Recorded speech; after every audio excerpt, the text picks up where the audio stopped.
What would you do if you had so much cash that you were spending $2,500 every single month just on rubber bands just to hold your money together? Sounds like a joke, right? Well, that was Pablo Escobar's real life in the 1980s. Hey guys, welcome back to the channel. Today, we're diving headfirst into the absolutely insane world of Pablo Escobar's spending habits. We're talking about a man who at his peak was raking in $70 million a day. Yes, you heard that right. Every single day. And if you adjust that for inflation, that's over $150 million every 24 hours. To give you some perspective, Jeff Bezos, who's currently worth around $150 billion, would have to grind for nearly 3 whole years just to match what Escobar made in one single year. So what do you do with that kind of money? Escobar didn't just buy luxury cars or yachts. Oh no, he built a private zoo filled with hippos and giraffes. Yes, they still roam Colombia, and even burned $2 million in cash just to keep his daughter warm for a single night. And get this, in 1989, Forbes listed him as the 7th richest man in the world with a $25 billion fortune. But according to intelligence agencies, that number might have been way too low. So buckle up, because we're counting down the top 10 craziest things Pablo Escobar ever did with his mountains of money. And trust me, number 3 is going to blow your mind. 10. Private zoo at Hacienda Nápoles. Alright. Starting our countdown at number 10, Pablo Escobar built his own private zoo. But we're not talking about a couple of exotic birds and a monkey. No, this was a full-blown African safari right in the middle of Colombia. In 1978, Escobar purchased a massive 7,000-acre estate about 150 miles east of Medellin for around $63 million in today's money. But the land was just the beginning. He named it Hacienda Nápoles and turned it into his personal playground, complete with the most insane collection of animals you could imagine. We're talking giraffes, elephants, exotic birds, lions, and his favorite 4 hippopotamuses. And get this, he didn't exactly go through legal channels to get these animals. He smuggled them into Colombia. Can you imagine the logistics of sneaking a hippopotamus across international borders? That's next-level crazy. Here's a wild fact. Those 4 hippos he imported, they've now multiplied to over 80 hippos roaming free in Colombia's rivers. If you wanted to create something similar today, you'd need to drop at least $100 million on the land, another $20 million on the animals, and probably $5 million annually just for upkeep. That's like buying 400 Lamborghini Aventadors just to let them roam your backyard. 9. Fleet of luxury vehicles, aircraft. When it came to getting around, Pablo didn't just buy a car or a plane, he built collections that would make today's billionaires look modest. At his peak, Escobar owned over 140 luxury vehicles. We're talking vintage Rolls-Royces, Ferraris, Porsches, Mercedes, and dozens of custom vehicles. His favorite was reportedly a 1928 Cadillac that he plated with real gold. Gold, that single car would be worth over $4 million today, but that's nothing compared to his air fleet. By 1989, Pablo owned 15 private jets, including several Boeing 727s, each costing about $8 million back then, or roughly $18 million in today's cash. He used these planes to transport cocaine, obviously, but also to shuttle his family around and impress his friends. And here's where it gets truly wild. Escobar bought a freaking submarine.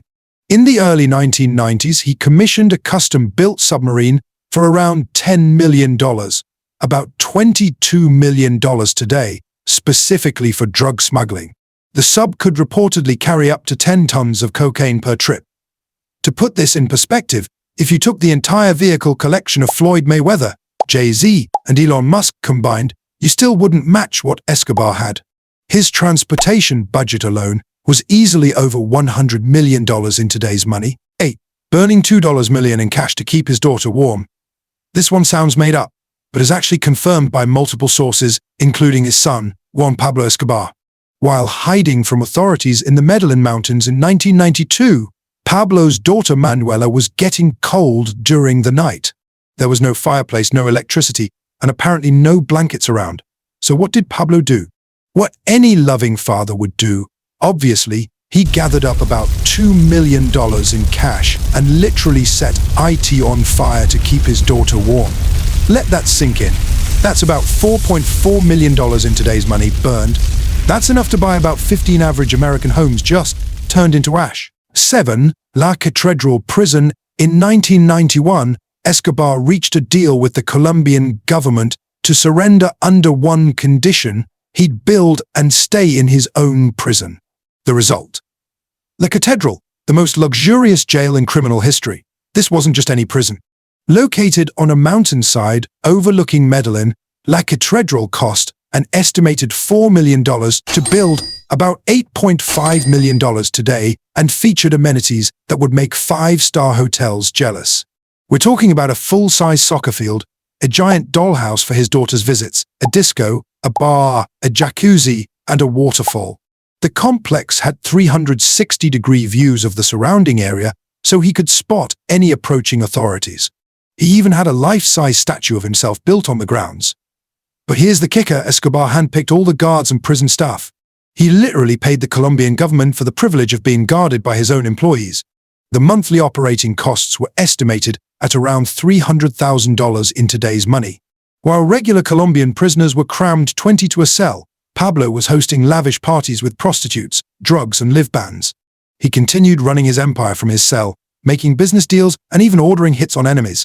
To recreate La Catedral today, you'd need to spend at least $15 million, plus have enough influence to convince a government to let you build your own jail. 6. Plata o plomo, silver or lead.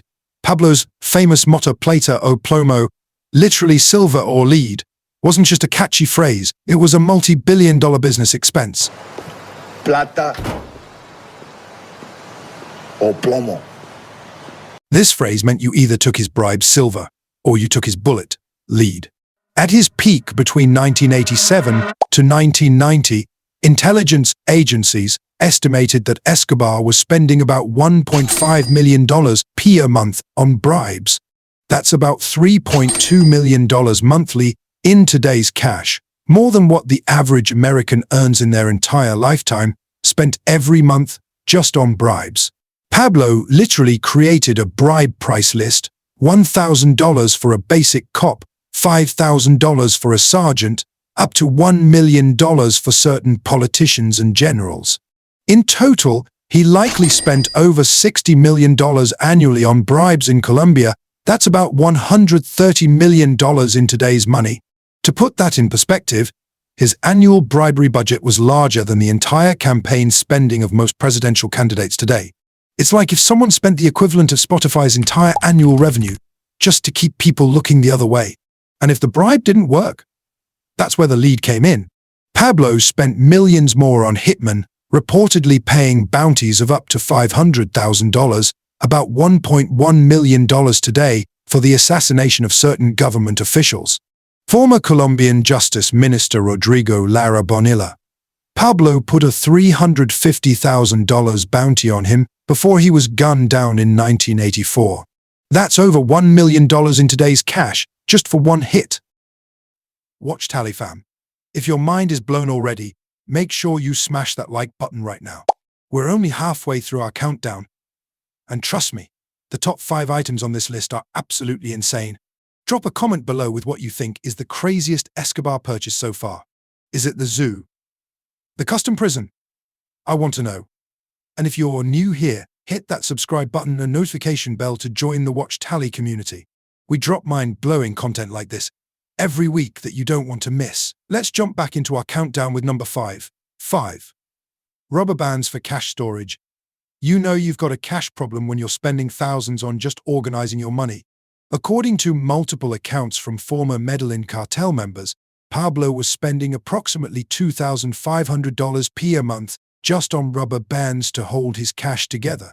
That's over $5,400 monthly in today's money, just on rubber bands. This might sound ridiculous until you understand the scale we're talking about. At his peak in the late 1980s, the Medellin cartel was bringing in an estimated $70–80 million daily. That's around $480 million every week that needed to be counted, bundled, and stored. Roberto Escobar, Pablo's brother and chief accountant, wrote in his memoir that they employed 10 full-time money counters, working 24/7 shifts. They couldn't count the money fast enough by hand, so they had to weigh it on industrial scales. Just think about that. Weighing money instead of counting it because there's too much. The rubber band expense actually makes sense when you realize they were bundling roughly 440,000 stacks of bills every month. If you lined up the rubber bands they used in 1 year, they would stretch from New York to Miami. Today, that monthly rubber band expense could buy you a used car or pay half a year's rent in many American cities. All just to keep your paper money organized. That's like spending your entire Netflix subscription just on paper clips. 4. Personal army security operation. While most billionaires today hire security teams, Pablo essentially created his own private military, and the numbers are absolutely staggering. According to Colombian intelligence reports and DEA files, at his peak around 1989 to 1991, Escobar had over 750 full-time sicarios, hitmen, on regular payroll. But that's just the beginning. His entire security network employed an estimated 4,000 people, including bodyguards and personal protection teams, neighborhood lookouts, often children paid to report suspicious activity, radio operators maintaining a citywide communication network, intelligence gatherers infiltrating police and military, drivers, pilots and vehicle maintenance crews. The monthly payroll for this operation, an estimated $8 million in today's money. His annual security budget would be around $96 million today, more than the entire military budget of some small countries. One of the most mind-blowing aspects was his communications network. By 1989, Pablo had built what was essentially his own private cell phone network across Medellin, with over 1,000 radio operators strategically positioned throughout the city. They could track police movements in real time and warn of raids or surveillance. He reportedly spent $5 million, about $11 million today, just on communications equipment, imported illegally, of course. If a modern billionaire tried to create something similar today, it would cost well over $200 million annually and would essentially be the size of a mid-tier private military contractor like those operating in conflict zones. It's literally the security operation of a small nation-state. 3. Robin Hood's social projects. This might surprise you, but Pablo spent an insane amount of money trying to win the hearts of ordinary Colombians. His Robin Hood persona wasn't just PR, he backed it with billions. Between 1982 and 1985, Escobar funded the construction of 51 soccer fields, 40 community centers, multiple hospitals, and, get this, over 2,000 housing units for formerly homeless families in Medellin. The neighborhood Barrio Pablo Escobar still exists today. He built 800 homes there at a cost of approximately $60 million in today's money, and personally handed over the keys to families living in Medellin's garbage dump. He'd literally show up with trucks of food, clothing, and cash to distribute. Why? Because in 1982, Pablo actually ran for Congress as an alternate candidate and won. That's right, the world's most notorious drug lord was briefly an elected official. He had political ambitions and understood that popularity could protect him better than bullets. According to Colombian government estimates, Escobar pumped over $300 million, about $650 million today, into social projects. For comparison, that's more than most major corporate charitable foundations donate annually. The craziest part, in polls conducted in poor neighborhoods of Medellin in the late 1980s, Escobar had an approval rating of over 80%.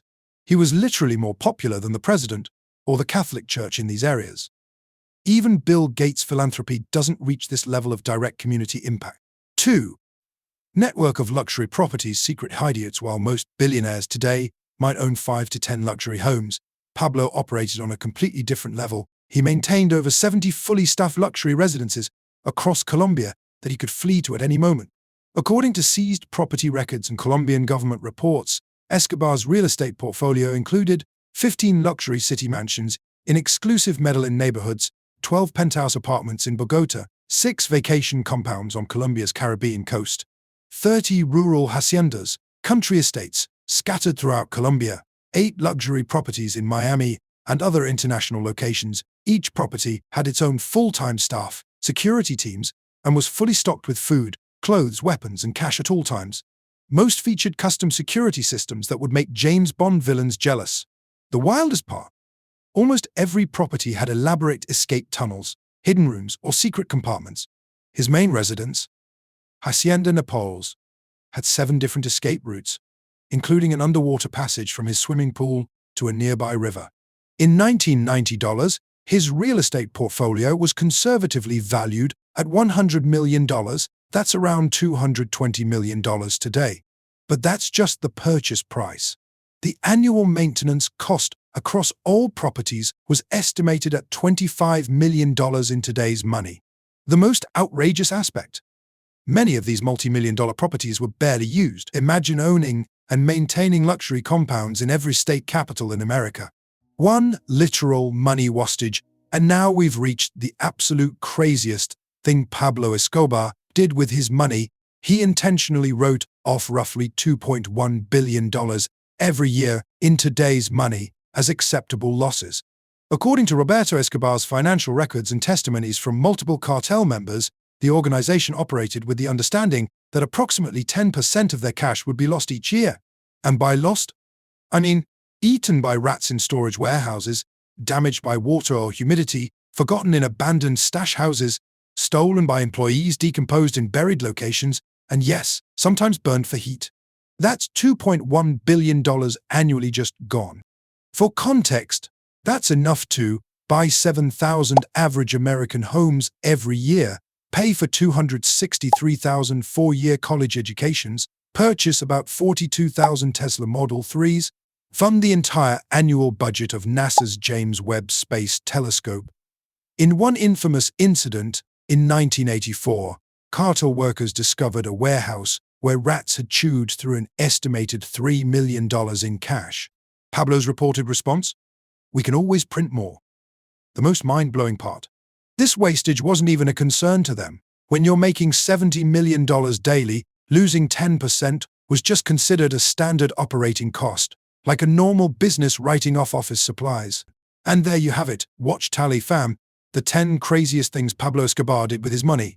From burning millions to keep warm to casually accepting billions in losses, his spending habits were truly on another planet.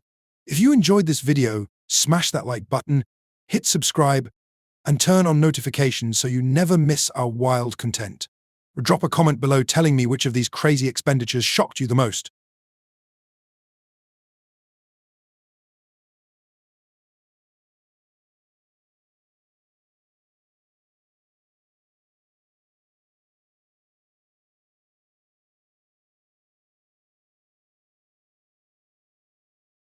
Thanks for watching. Watch Tally family. See you in the next video.